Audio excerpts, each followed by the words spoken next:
ဘန်နှစ်ကရှိတာရှိပါ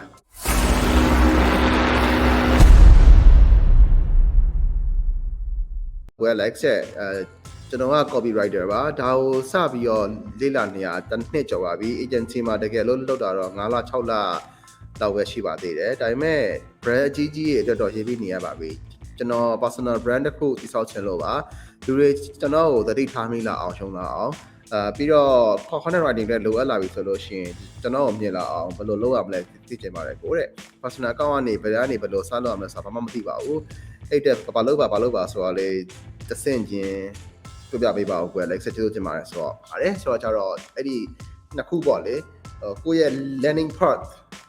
ဘာတွေ learn လုပ်နေရလဲနေတိုင်းမှာဘာတွေသင်နေရလဲဘာတွေကြည့်နေရလဲဘာတွေ challenge တွေဖြစ်နေရလဲဆိုတဲ့ဟာမျိုးတွေကျွန်တော်ကပြောလို့ရတယ်ပြီးတော့ number 2ကရှိတာရေးပါကျွန်တော်တို့ ads တွေရေးကျွန်တော်တို့ရဲ့